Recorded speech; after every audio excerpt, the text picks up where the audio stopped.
Okay, so I just hit record on this because there's a good chance that I'll just post this once we're done because I bet some stuff will come up that will be helpful for everybody to hear. So thank you all, by the way. It's a good bunch of you to join in and kind of do a practice run. I'm sitting down right now, so let me go ahead and stand up.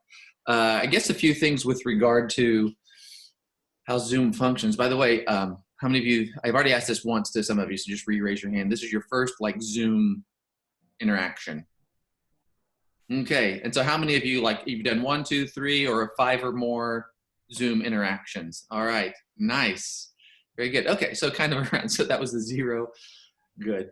So, so a few things that will just be redundant for those of you that are new to this. One, if you don't already have your video, really, if I'm on your full screen over here, you've got a microphone icon and a video icon.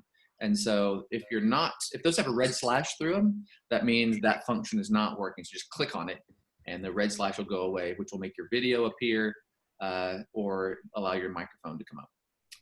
So make sure you do that. Also, if for whatever reason you might be in other contexts where you're using Zoom, it's nice to know that if you just add a profile picture to your account, then for whatever reason, when you do have the video not working, it just puts up a standard picture, whatever you have as your profile picture. So that's cool. Secondly, it seems to be the case that as much as it's nice to hear everybody sort of spontaneously, a lot of times people will have things working in the background. So as several of you have already done, you've got a little red slashed microphone in the corner of your window. So just click on, I just muted myself while I was talking to you. If you'll click on that, then that keeps the background noise from kind of getting into to our classroom space. So, so that's a good habit. And then once you're in a muted mode, if you just want to ask a question, rather than having to move your mouse and click, because that's so much work, you can just push your space bar down.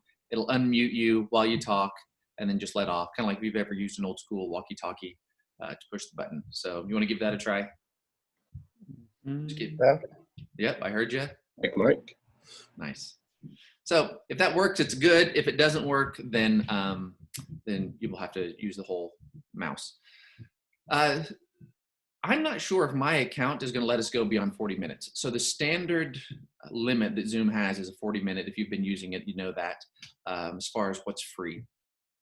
But I think I may have an account that's allowing me to go beyond 40 minutes. So if we get kicked off at the 40-minute mark, then we're still going, just relog back in, I'll restart it. There's a good chance that none of our meetings will go beyond that, because what I'm kind of anticipating will happen is I'll post a video of kind of the explanations that would be my standard classroom explanations for whatever content we're doing for that day. So you can just watch that either right before class or when it's available. And then we'll come into this and work on stuff like we normally would in class. So I put a little piece of plexiglass up here. So hopefully everybody can read this. If I were to write something like hello, can everybody read that? Good. Anybody not able to read it? Does it need to be bigger, or is the quality just, I should speak your language. So if I were to write, everybody see that? Good. Yeah, the camera could be a little closer to it, but I can see it. Okay, I can scoot it a little closer. Let me see what happens here. Wow, it's like I'm right in your face, isn't it? All right. I'm sorry, I should have gotten a breath mint. Yeah, I can maybe go a little closer than that. Okay, I can tinker with that. And I don't know if I'll stay in this spot in my house, because if this gets noisy, like, can you guys hear the sound above me? Okay, my son got for his birthday one of these hoverboard things, and so now I just run circles on the hardwood floor upstairs in the house, and it's loud. So if you hear that, then that's what that is. So I'm trying to think of anything else that's just standard Zoom function. So there is a chat feature at the bottom. Oh no, that's when I start that. I'm sorry, you're gonna see a glare apparently of the computer screen here, so you can kind of see all your faces in there. And when I turn the chat thing on, it's a big white box. So I'm gonna generally probably leave that off. I don't know that there would be a reason for me to have the chat window up. But This also creates the opportunity for you to text behind my back. Not text, but send these messages. So I think there's a way for me to disable that, so I'm going to. Because if you want to make fun of me to your classmates, you're going to have to do it like because you know them personally, not because I've got a method for you in my own space. So if that's doable right now, how many of you have already sent a message to somebody else in the classroom behind my back? All right. By the way, I don't know if anybody jumped in after this recording started, but this is recording. And so now everybody's going to know that they can do that. Oh, well, you would have figured it out anyways. Another thing that you can do, if you run your mouse over your picture, it gives you a couple of blue buttons that will appear in the top right part. Of course, you can mute yourself there, but in the 3 buttons, you can do things like, I thought this was where you raised your hand. Spotlight. Well, you can rename yourself. So like Kaysen, if you don't want to be K-Miner98, you can actually put your name there. I would ask you that everybody please just put your real name there and not like, Luke Skywalker or something inappropriate. So please do those sorts of things. There's supposed to be a way to raise your hand. Anybody know how to raise your hand? You go to the participants and then there's a mute me or lower your hand or higher or raise your hand. And then there you go. It's like under more? No. Not participants. So where you like click 11 participants and then you scroll down under the names, there's the mute me or raise your hand. Ah, gotcha. Okay, so go ahead and try to raise your hand. Jonathan, I see that hand. Kaysen, I see that hand. Oh, we do altar calls this way. Megan, I see that hand. Nice. I'll lower your hand. Okay. There's probably going to be times where I see those and then I can you can do that if you have a question. If we're in the middle of doing an explanation or something, and then I'll call on you. But there's also a good chance I'll maybe go and doing something and I don't see the little hand raised. Can you see each other when you raise your hand? Like Kaysen, raise your hand again if you don't mind. No, your virtual hand. All right, does everybody see that? That his hand is raised? Okay, cool. Mm-hmm. I will lower it. Oh, you already lowered it. So if you need to get my attention, it's not going to be inappropriate for you just to pop in and say, Dr. Schmidley, or just ask your question or whatever. So feel free to do that.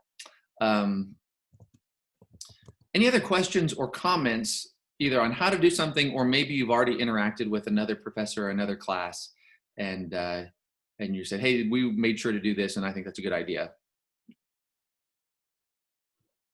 Kaysen, you have your hand up? You can hear me? Yeah. So if you raise your hand, it looks like you still have to also press another button to unmute yourself before you say something. And then you have to remute yourself afterwards. Okay. So if you raise your hand and I click on your hand, it unmutes you?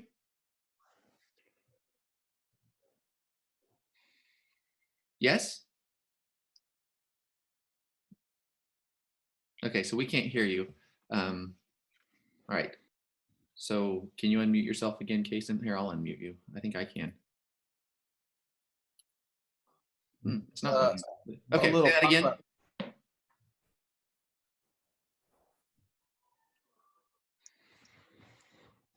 Okay, so by the way, if you've not already seen it, I'll write it on the board here. There's something called like video conference in real life. Or maybe it's real life video conference. It's on YouTube. Have you guys seen that already?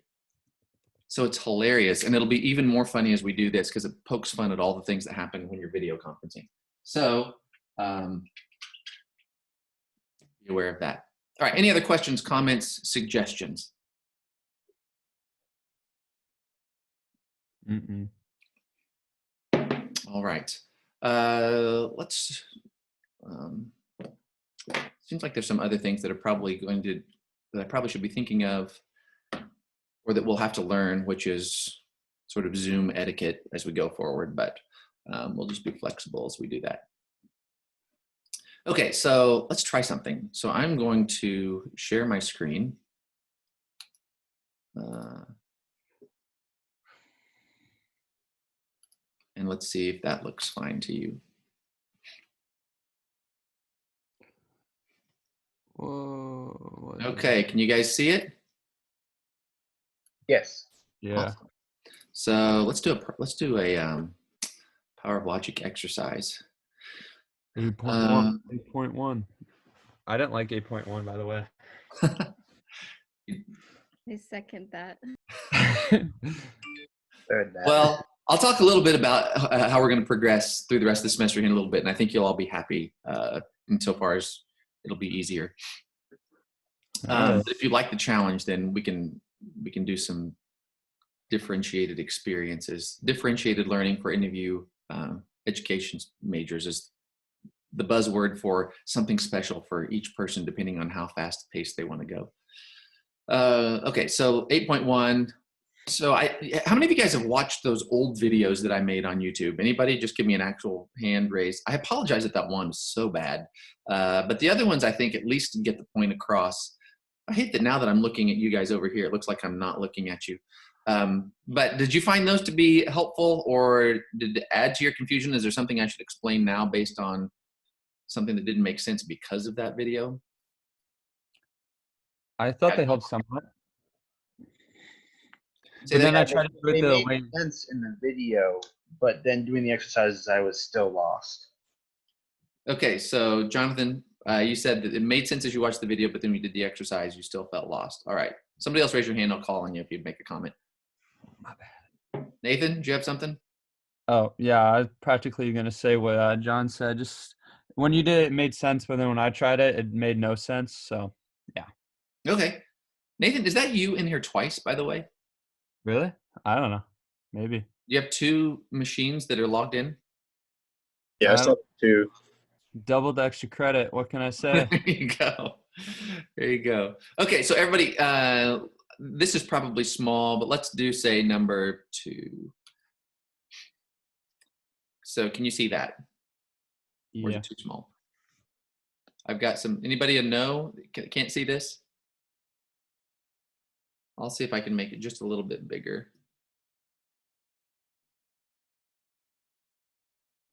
Okay. Did that get bigger for you? Okay. That looks good. Okay. Is there anybody that can't read this? Give me a hand so everybody can read this. Awesome. Okay. So I guess let's just do one for fun, as if we were explaining things in class. So are we in the annotating? Is that what I came into? Yeah. So basically what's happened here is this has given us the argument. So there are the premises, premise 1 and premise 2. It's given us the conclusion. There's the conclusion symbol, and then the conclusion is out to the side. And now it wants us to prove it. Now, this particular set of exercises done half the work for us. It gave us the steps. So you would start with this, and then write down this, and then write a rule to justify that line. And then you would write the what is in this case, the final line, and you would write a rule to justify it. So if we were doing a proof from scratch, we would just get the argument, and then we would have to do the proof. But the website here, for the sake of practice, has given us the steps. Okay, so let's just figure out, how were they able to make these steps? So in line 3, they said that we could say not P on the basis of these two things.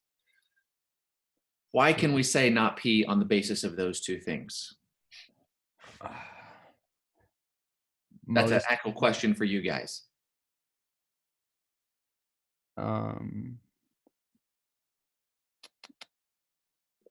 Allison, tell us, why can we say not P? Would it be because of modus ponens with 1 and 2? Yes, that's exactly what it is. By the way, if I go back to the whiteboard, can you guys see that still? Or am I too small? Okay, I'll just try to write really big. This will be nice so I don't have to switch back and forth. So we know that the rule of modus ponens has this pattern. This is just the pattern. If you have some sort of well-formed formula, that's the antecedent of a conditional. Is that big enough, by the way? Anybody for whom this isn't big enough? Okay, I'm going to rewrite it again just a little bit bigger for my own sake. Okay, if you have something that's of this form, it's a conditional statement. This is P arrow Q, and I drew these as really scripty letters because they're placeholders for any well-formed formula. Now that you know just a single letter is a well-formed formula, or something more complex like this disjunction, that's a well-formed formula. So this pattern of modus ponens, you need to keep in mind, has to do with any sort of formulas on either side of the arrow. But back to the pattern. So you know that if in a premise you had a conditional statement, and if in some other line you had the antecedent of that conditional, then the rule of modus ponens tells us that we can say the consequent. So in this particular example, I'll write down here a little lower if the glare isn't too bad, we have not S, arrow, not P. Okay, I'm going to separate these two things. This is what we're working on down here. This is just the pattern up here of modus ponens, or modus, yeah, ponens. So that's the pattern. Here's what we were given in our first line. Now, what is scripty P down here? This whole thing. That whole thing is P. Arrow, this whole thing is Q. It's unfortunate we actually have a P in here, but following our pattern, the scripty P is everything in the front of the arrow. The scripty Q is everything on the back side of the arrow. So the rule of modus ponens tells us that if we have a conditional statement on some line, and then on some other line, whether it would be 2, 3, 4, or whatever, in this case it's 2, we have the antecedent, then the rule of modus ponens tells us we are justified in saying the consequent. So this was a fairly simple one, not as simple as just P arrow Q. We got some negations in here, but the idea is still the same. Modus ponens tells us if you know that a conditional statement is true, and furthermore, you know that the antecedent of that conditional is true, you are now guaranteed that the consequent is true. And you can just cite the rule modus ponens if anybody says, why were you able to make that move? Because we have a rule that's a valid rule that proves if these are true, then this must also be true as well. And so that's what we've got going on here is we were told that this is true. We were told that this is true. So now we know by rule of modus ponens, we would cite it out here. This would be line 3. So it's following from line 1 and 2, and rule modus ponens, that tells us that we can trust that this is true.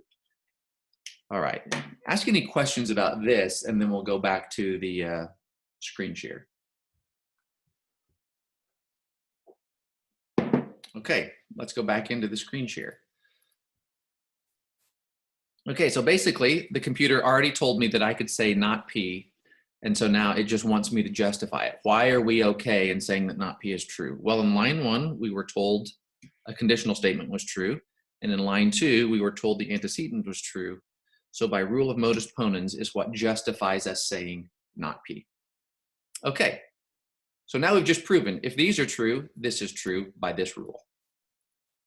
Now that the website is telling us we can also say that this is true. What justifies that?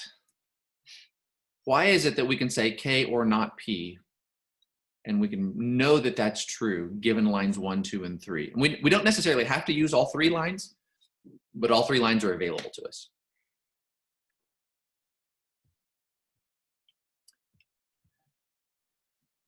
Yes, Jonathan. Would you just be line 3? It would be just line 3. Is there a rule that tells us if you have a formula, you can basically add something to that as a disjunction? Because that's what's going on in line 4, right? Let's just look at line 4. What's happened? We've got not P, which is the same as what's in line 3, and they've just added a K. Is there a rule that says you can do that? Yeah, Nathan. Addition. Yes, the rule of addition. So by the rule of addition, and is the abbreviation 1D or 2Ds? Let's look down here in the rule reminder list. 2Ds, okay. Very good. All right, so we're done. All we're supposed, the website gives us the steps when we're doing the annotating exercises. We were just supposed to supply the justification. So we've said, this can be stated as true on the basis of these lines in this rule. Now this can be stated as true on the basis of this line and this rule. So let's just check it. Boom, congratulations. All right, let me pause there. Anything there that you need me to explain?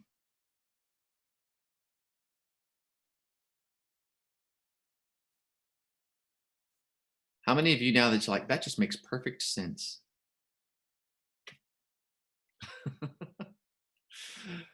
Okay, it's kind of weird having everybody muted because then if I don't talk, it's just silent, way worse than in class. All right, let's just pause there because we started getting like classroom E. That's kind of the type of thing we'll do, but this is a trial run. So everybody go ahead and unmute. Just give me some feedback. How did that work? That seem clear enough as far as a way to follow? Was there anything that was hard to see? Tell me what's going on. That was pretty cool. I found, at least on my screen, I have all of you guys in like a column, and if I click on the far I right just of the stopped the column, screen share, so if that disappeared, that's why, sorry. yeah, but on the screen share with you guys in the column, on the far upper right, there's a box that swaps the screen share. So when I did that, it put your video full screen. I was able to see what you were writing a lot easier. Okay, And then I could just click swap again, and it brought me back to what your screen was showing. So good. that way, if you like write something on the board, we can just swap, look at that, and then swap back to your computer. That makes sense, yeah, because I got a speaker view and a gallery view. So I think the speaker view makes whoever's talking larger. And I think if other people were talking, but you wanted to stay on like in the bigger version so you could read this, I think you can do something like spotlight the video. I don't know if you can do that or if I have to do that, but I know I've seen that option. Depending on how like good your eyes are, you can have like, if you're sharing your screen with like the Power of Logic website or something like that, you can also have like the teacher's like screen like in the side, I guess. I don't know what I'm Okay. trying to say. Yeah, and you can like make it bigger or adjust it to like whatever you want and have those screen shared like still there. I don't know. That's cool. Good to know. Anybody else? Okay, does anybody not have your textbook? So everybody has your textbook? Good.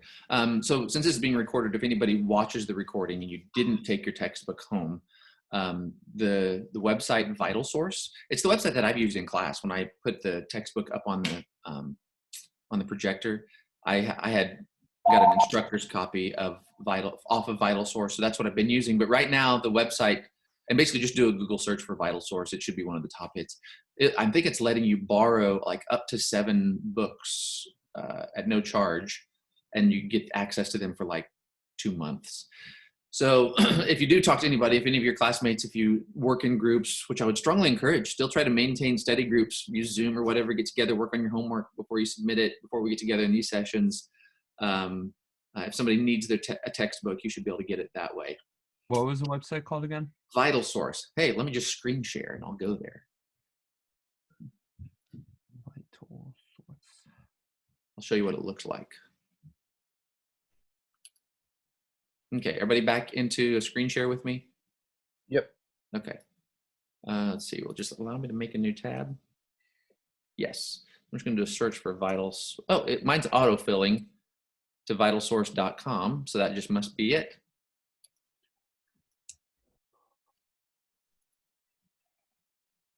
So this is what it looks like. I'll sign in with my, is this it? Yes, all right, good. I'm glad I saved that. All right, and then I'll go to my bookshelf and I've got,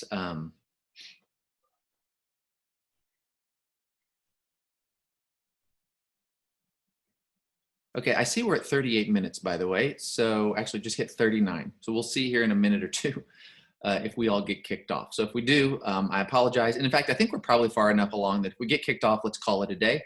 But if we don't, then this will give us, we'll just take a few more minutes to kind of go over some of this stuff. Unless anybody that says, I have something else I want to talk about. So if we get kicked off, let's get back on. Anybody need to, okay. So if we do get kicked off, I'll just re-up the meeting and you join back in. So you can see I've got the textbook right here. So I'd hit continue reading, and wherever we left off is, yeah, our textbook. Now, if you were looking for a book, let's say we were looking for another book in Logic, I should be able to do a search, and it brings these up. And let's see, is it giving you the rent or not rent? It was a borrow icon. Oh, I've maxed mine out. I borrowed as many as I can borrow, so it's not gonna. And I should say my daughter was using my account and borrowed up to our max. So what was happening before is when you'd just hover your cursor over this, it would put a borrow button up, and you just click on that and it would add it to yours. All right, we've cleared 40 minutes and we're all still here. So good. That means we can have hours and hours of meetings. So be encouraged. Okay. All right, Kason. Yes. So, is this going to be like a mandatory thing where we've taken like attendance and everybody's got to be here at a certain time? Good question. So sort of, like, yes, but maybe not in the way you're thinking when I say yes. So what we'll do is we'll have a, we'll go ahead and start planning on doing this at our normal class time, Monday, Wednesday, Friday at 1. I wouldn't be surprised if it turns out we could probably just drop that to 2 days a week and still have stuff to do, whether it's videos that I just record outside of class. But we're going to start this first week doing Monday, Wednesday, Friday at 1. Now, there are probably people, maybe even people right now who aren't here. So if they're watching the recording, what we'll do is if you can't be on at 1 with us, then we'll record all of our classes and then we'll post it, and your requirement will be to watch the recording and then submit basically a review, probably a 300 to 400 word. That's just over a page review of the content of that class, so I can know that you watched it. So the easy thing to do will be on class. So you just listen and ask questions in real time. But if you can't, then just be on there and listen, and then just communicate back. 300 words may sound like a lot to you, but it's just a single page. You've probably written over 300 words in just texts today alone. So, so that's the plan as far as the requirement for how we continue to participate. Now, what we'll do with regard to the other class content is we're going to just finish chapter 8 is what I'm going to put on the schedule. So 8.1 next week, 8.2 the week after that. So we're going to back up a little bit, given that it's been a few weeks since we started with 8.1. And we'll work our way through up to the point that by the end of the week, we're doing full-blown English arguments using the stuff we learned earlier in the week on that content. So that's going to allow me to slow down quite a bit, because we were going to be going through each chapters in about 2 days at a time before. So that means the section that you see on the syllabus that goes into, I think it's chapter 9 and predicate logic, we're probably not going to get to that.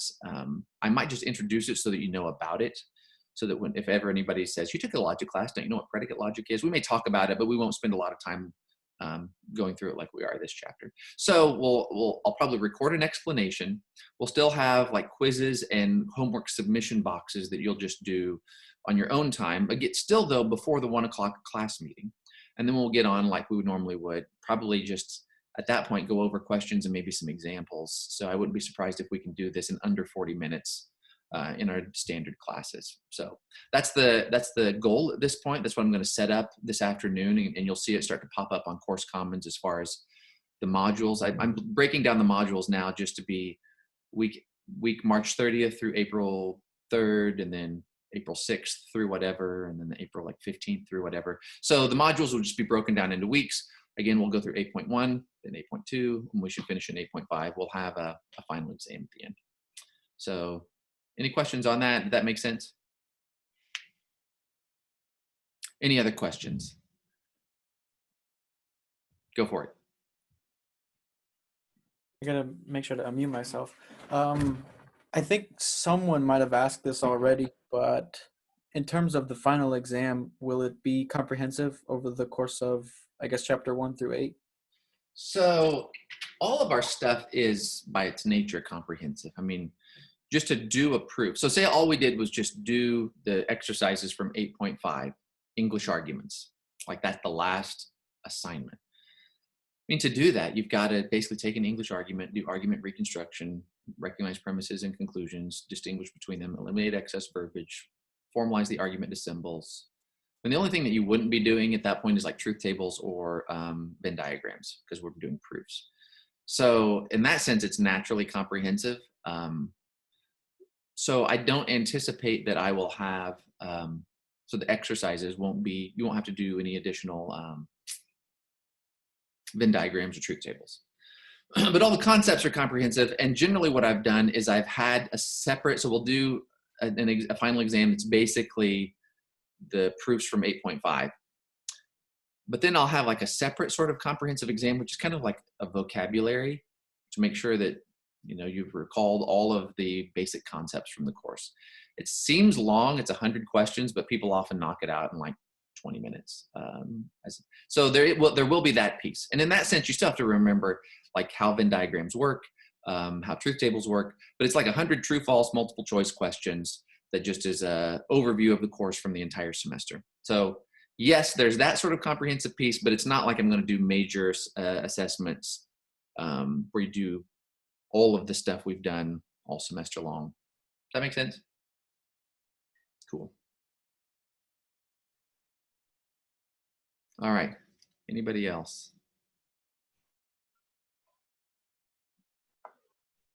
We lost Devin and now he's back. Devin. Any other comments that you would want to make? We'll wrap it up here in a second, but any suggestions? I don't know, it seems pretty good. Good. How's everybody doing, by the way? Has anybody gotten sick? Anybody gotten sick? Anybody know anyone that's gotten sick? Don't think so, no. Yeah, Kason, who do you know? So my mom works with SPS, and so she's pretty well connected with a bunch of different people, and a couple of her friends have gotten sick because they're doing that whole teacher deliver things thing, I guess. But I don't think it's like the sickness. I think it's just like you're going around in people's houses and being places where you've never been, so you just get kind of sick. So when you say the teacher deliver, what's that? So SPS right now is having teachers do their full-time job as delivering food and other supplies to students who wouldn't otherwise be able to eat, for example, without the assistance of the SPS school. So Pittman, Bingham, Weller, all of those types of schools are having their teachers actually deliver food to the houses. Awesome. So SPS being Springfield Public Schools, so they're on the clock. They're still getting paid, but they don't have anything to teach. So this basically gives them something to do that serves the community. That's awesome. Yep. All right. There are a handful of people in the broader Assemblies of God community, especially at the national office, that have acquired coronavirus. In fact, you may have already heard that the person in charge of all the missionaries and all the missions operations nearly died, and he might still not make it. So keep him in prayer. I think he's on a ventilator right now, but he is certainly better than he was about a week ago Monday, where we were not sure he's going to make it through the night. And I suppose it's not surprising. The effectiveness of that missions office has often been their connectivity to the globe. And so you would expect that would be the type of office that would have a pretty high degree of exposure. And there's a handful of people that either have been confirmed or have been pretty sick. So keep them in prayer. Thankfully, nobody in the department, none of your other theology faculty have at least acquired the virus. And I don't think any of them are even sick. And this has been now a good 14 days that we've been away. So anybody have any prayer requests or anything that we could just close in prayer? Yeah, Nathan. Yeah, my mom's a nurse, so she has to work a lot with the sick people and just see if they have the virus or not. So just keep her safe. Yeah, absolutely. Any others?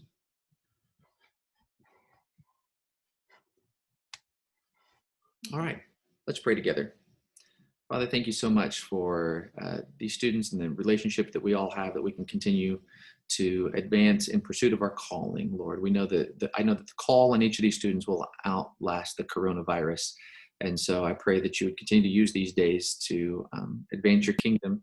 And for all of the needs that are represented and the things that are weighing heavy on any individual's hearts, we pray that your Holy Spirit would minister to those. And specifically, we pray for Nathan's mom and their entire family as she's doing so much of the good work. We know that you will be with her regardless of what happens. And we pray that you would put your hedge of protection around her and keep her safe, make her effective as she ministers health to those that she interacts with. And but I pray your blessing on each of these students, on our class, and on every class that they're a part of, And maybe we grow and develop into who you called us to be as a result of this process, not just in spite of it. So we commit these things to you. We thank you. We love you. In Jesus' name, amen. All right. So everybody that's here or anybody that's watching this as recording, shoot me an email if you have any questions. It's really my goal at this time to serve you guys well, that you get your money's worth out of the class as much as you might be like, would have been happy just to have the class canceled and be done. You're going to still learn how to do this logic stuff. You're going to be good at doing the proofs by the time we're done. When people talk logic for the rest of your life, you're going to understand what's going on. And so, but at the same time, I want this to be not like a burden that's added that makes your life miserable, especially as you might already just be suffering from any sort of loneliness or just weirdness of can't. So please don't hesitate to email me, and I'll do as much as I can to accommodate any particular needs that you have. But let's continue to move ahead. We were truly not that long as far as the semester goes, like 4 weeks, and we'll be knocking out our finals, and then you'll be on with your summer schedules. So sounds good. Thanks guys for being a part of this. It's going to be really helpful as we start into next week. We'll see you later. Bye. Bye. So long.